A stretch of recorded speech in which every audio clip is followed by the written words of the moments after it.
Hey everyone, welcome back to my homestead kitchen, where today I am going to show you how to make applesauce and then can it.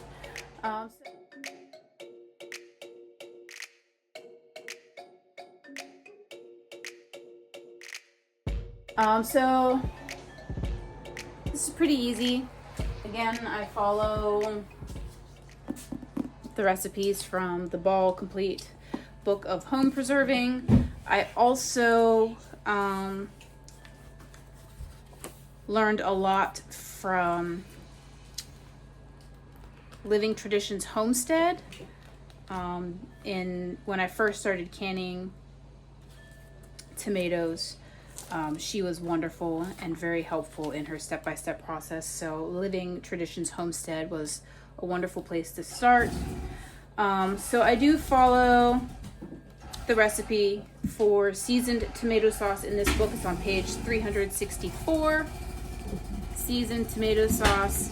I wrote down the Living Traditions Homestead and then my personal seasoning for my spaghetti sauce, because I did not like the seasoning combination in the book here, so I came up with my own, and that's been working wonderfully for us. So I'm going to kind of walk you through how to make and can spaghetti sauce. This is probably going to be a 2-day-ish video, because it does take a little bit of time for the tomatoes to cook down. But the first thing you're going to want is a lot of tomatoes. I have a full bushel of them. I purchased my tomatoes this year from a local farm stand because I got my tomatoes in really late because of the flood earlier this year in April. If you want to check that out, I'll leave a link up here for you guys. But I got my tomatoes in super late and they're just starting to turn red, and it's middle of September. So I don't think I'm going to get very much off of them. So I went ahead and I purchased them from a local farm stand, so that I could get at least a couple jars of spaghetti sauce done this year. So I purchased a whole bushel of Roma tomatoes. They're great for sauce making because they're a paste tomato. Basically, it just means they have more flesh than seed, and they're a little less watery, which is great for making spaghetti sauce, pizza sauce, tomato sauce, anything saucy. So I've already got mine soaking in a baking soda and water bath just to clean them off a little bit. And then the next step that you want to do is core your tomatoes. So I will show you how to do that now. Oh, before I forget, while you're coring your tomatoes, you're going to want a pot on the stove that's getting some water boiled so that we can blanch them and get the skins off of them. So I'm going to go ahead and get my pot turned on now. That way that's getting heated up and ready while I'm coring the tomatoes. Okay, so when we're coring the tomatoes, we're basically taking out the stem side of the tomato, and I'm just going to use a paring knife. They do have some tomato cores, but I figured my paring knife does just fine. And I'm going to get a bowl so I can throw the scraps in for my chickens, because they love tomatoes. So I'm going to put my bowl there, and we're basically just going to cut a triangle out of the top of the tomato like so, and it just gets that whole like hard it gets that hard stemmy section out of your tomato, and it's ready for canning. So I'm going to go ahead and get the rest of these done, and then I will show you how to blanch them and get the skins off.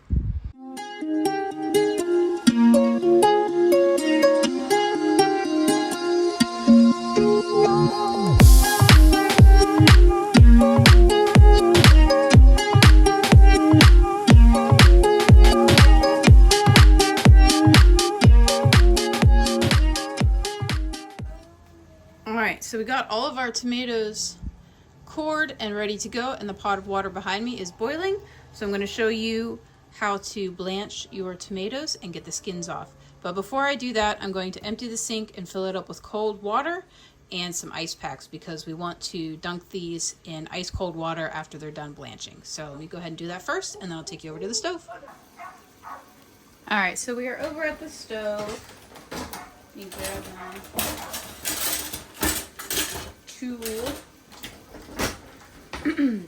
So working in small batches, I don't know, small bowl. Use some sort of spoon to gently lower your tomatoes in because they will splash and the water's hot. And we're gonna let them float around in the water for about a minute.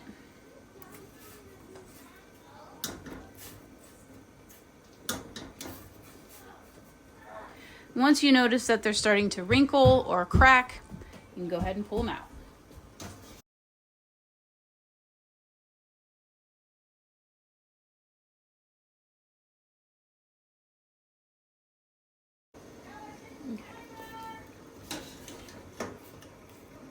Alright, so these are starting to split here. Ooh. I don't know if you can see that. They're starting to split, so we're going to go ahead and pull these out and take them over to the cold sink of water.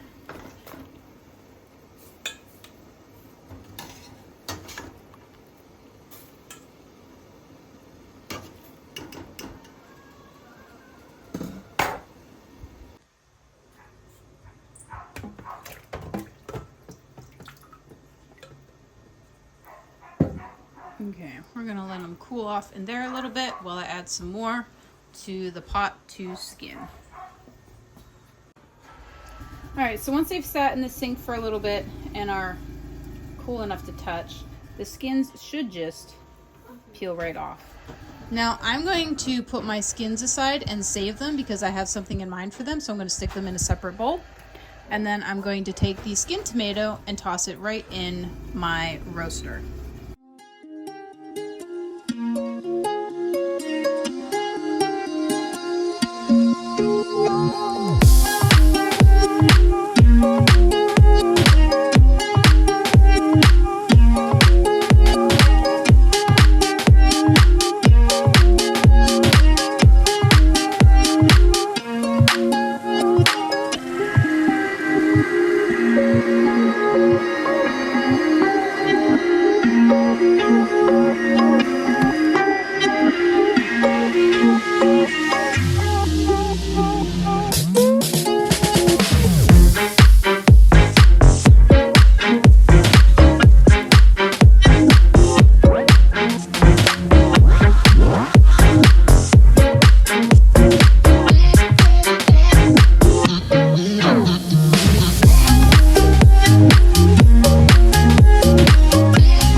Alrighty, so I got all of the tomatoes cored and peeled, and now they're all in my roaster. So I'm going to allow these tomatoes to cook down over several hours or even overnight, depending on how long this process takes. But they're going to be in my roaster at about 250 degrees for however long it takes for them to cook down to the consistency that I like. So I'm going to go ahead and do my other box of tomatoes and get them in the roaster as well. And I will see you guys when this is cooked down a little bit more. As your tomatoes cook down, they're going to give off a lot of liquid. And this is basically tomato juice. So typically I would ladle this off and put it in a gallon-sized jar or a half-gallon-sized jar and let it cool on my counter and can it later as tomato juice. But I still have 20 jars of tomato juice from last year, so I'm thinking I'm just going to strain it off into the sink this time because I don't need more tomato juice, guys. But I'd really like to show you guys how to can tomato juice. So I'm like, don't know what to do today. But for the purpose of this video, I'm just going to strain off the liquid into my sink because I don't need more tomato juice. All right, let me show you how. All right, so I'm just going to use a soup ladle and gently push the tomatoes down to collect that juice. And we're just going to strain it off.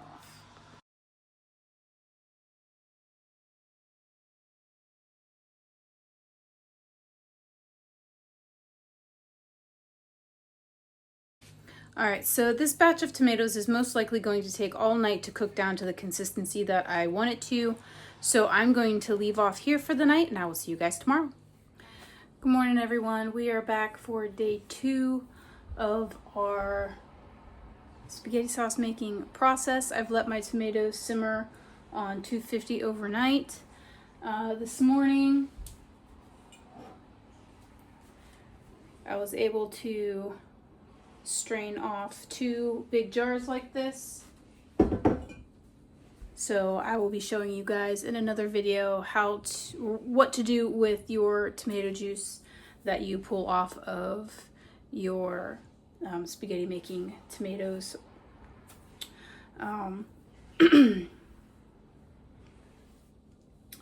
So since my tomatoes are done now, I'm going to show you the consistency that they've cooked down to and what we're going to do next. I usually just blend it up with an immersion blender at this point, but this year I bought myself a food mill.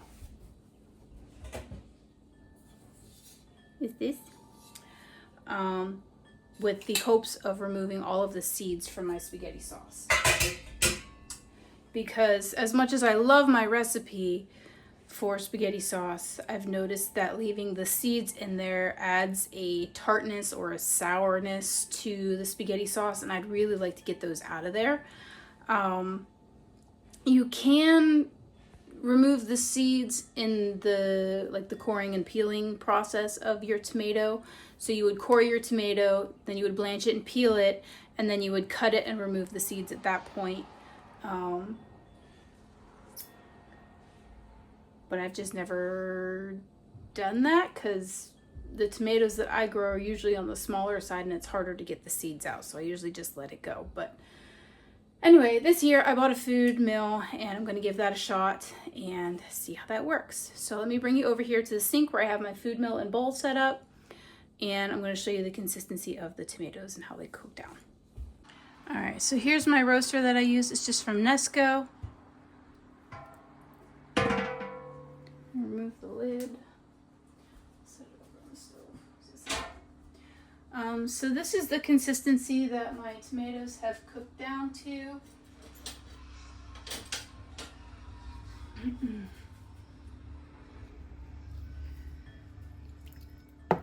So it's a little bit thicker, but as you can see, it still has all of the seeds in it. So what I'm gonna do is I'm gonna transfer it from the roaster over to my food mill, and we'll see if we can get these seeds out of there. There is still some tomato juice in here, but that's okay. All right, so I have my food mill resting over a bowl, and I'm just going to carefully scoop some tomatoes, and we're going to go clockwise with the food mill.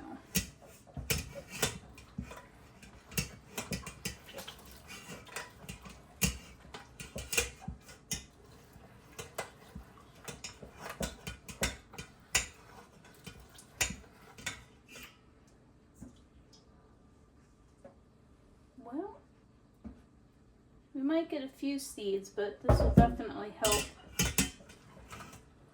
get rid of the bulk of them. Alright, so the fine strainer is definitely working better to get rid of all of the seeds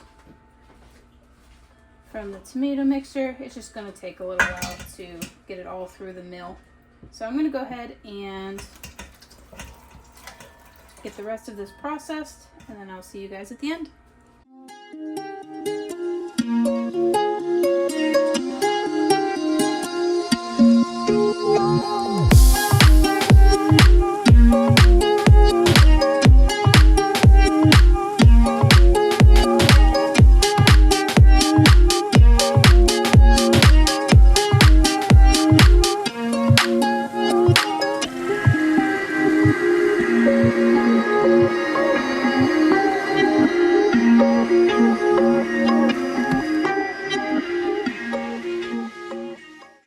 So here's our spaghetti sauce that's gone through the food mill. It looks absolutely beautiful. I am going to run the scraps back through the mill and see if I get a little bit more out of it, because there is a lot of tomato content still in here along with the seeds. So we're going to run that back through, and then I'll show you how to can the spaghetti sauce. Alright, so I finished putting the scraps through the food mill. I ended up doing it 2 or 3 more times, and this is all of the scrap that I got left. And this is our pot of spaghetti sauce. I am getting it back up to temperature so it's nice and hot for when we can it. So I already went ahead and got all of my jars and lids ready to go. So now I'm going to add my seasoning mix to the jar before I add the spaghetti sauce. Okay, so I am canning mine in quart-sized jars. For quart-sized jars, you're going to want 2 tablespoons of bottled lemon juice per jar. So I'm going to do that first. 1,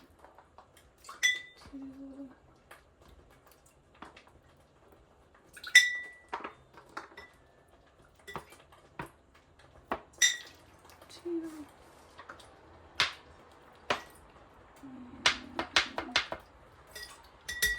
All right, 2 tablespoons of lemon juice. And then I'm going to do 1 teaspoon of salt. Ooh, that's half a teaspoon. I'm using Redmond's real salt. So 1 teaspoon per jar.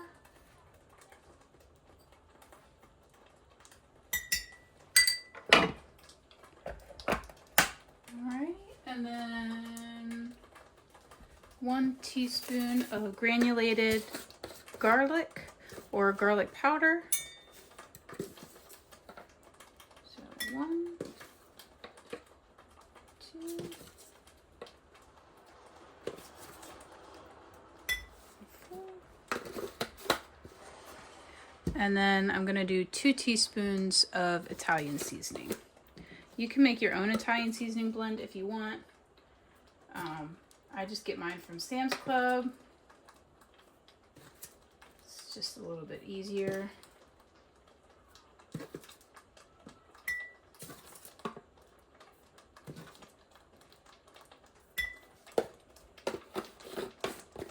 All right, so my seasonings are added, and now I'm going to funnel the hot spaghetti sauce into my jars.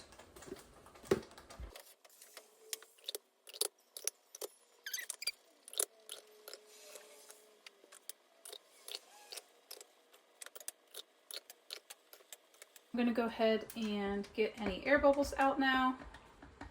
This is a really good time to kind of mix in your seasonings as well.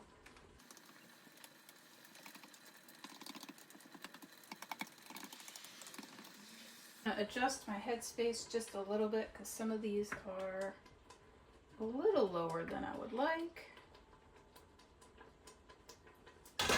We're going to clean off the rims with a little bit of white distilled vinegar.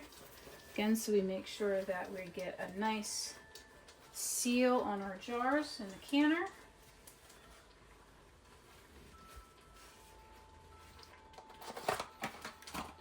Put our lids on. And then we're going to put our rings on to fingertip tight.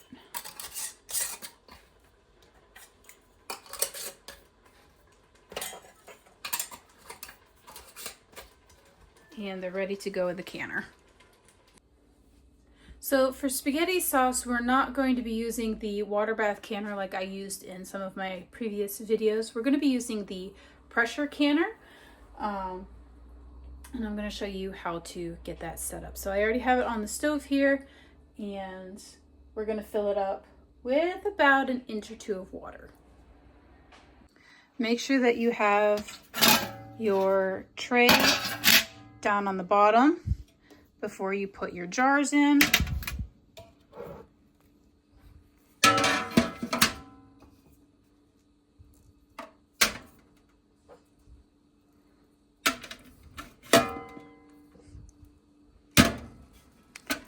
And then again, we're going to fill it up with about 2 inches of water.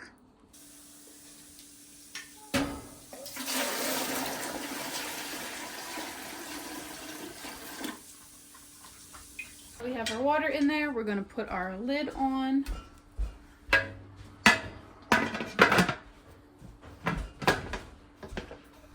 And seal it shut. I have it backwards, so I'm going to turn it around.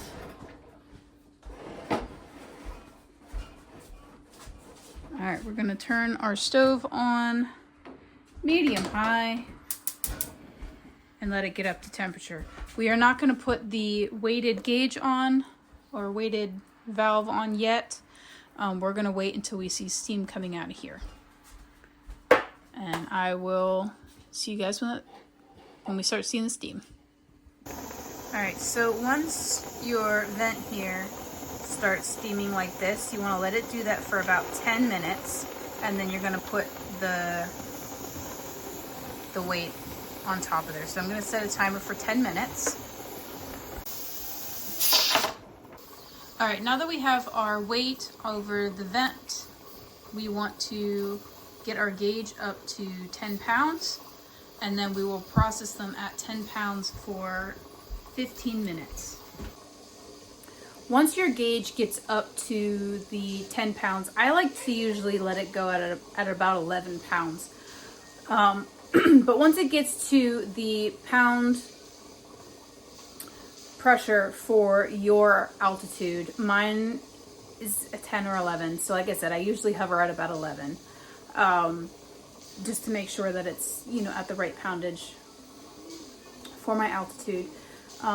You want to make sure that it stays at that poundage for the entire pressure canning process. If it drops below the poundage for your altitude at any point in the canning process, you want to start over again. I don't know the reasoning why. I'm a beginner canner and I just follow the rules in the book. So make sure that you're watching your pressure canner. Make sure that it stays at the appropriate poundage for the recommended amount of time for whatever it is that you're canning. For the basic spaghetti sauce, it's 15 minutes for quarts. So I'm going to make sure that my pressure canner stays at the 10-pound mark for the full 15 minutes. And then once that 15 minutes is up, I'm going to turn my pot off, let it come all the way down to 0 on its own, and then we will we crack the lid. We don't take it fully off. We just crack it a little bit and kind of let it sit with like a crack in the top for a little bit, for about 5 minutes. And then we take the lid off and we can pull our jars out of the canner. So I'm going to watch this for the next 15 minutes and I will see you when we're pulling them out of the canner. Our 15-minute timer is up. We are going to leave the weight on the vent and just turn the stove off. When this gauge gets all the way back down to 0 is when we can take this off and then crack the lid. It's probably going to take 30 minutes to an hour for all of the pressure to come out of the pot all by itself. So I will see you guys when the pot has come back down to 0. Our gauge is down to 0, so we can take our weight off and we can crack open our lid carefully. And I'm just going to leave it sit like this for about 5 minutes.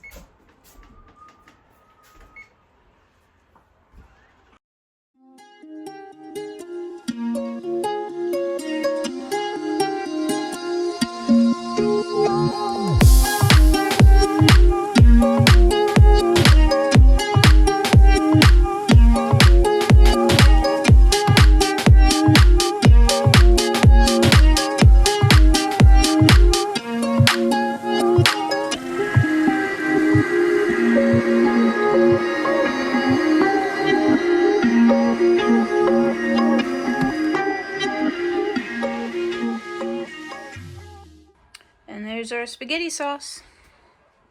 I will let these sit on the counter overnight to cool, and come the morning, I will remove the bands, check the lids and make sure that they're all sealed properly, and then I will label them as spaghetti sauce and the date that I canned them, and then they will be good to go. So I hope that you guys found this video helpful. If you guys have any questions about canning spaghetti sauce, go ahead and leave them in the comments below. I love hearing from you guys. And as always, thank you so much for watching, and remember to grow where you're planted.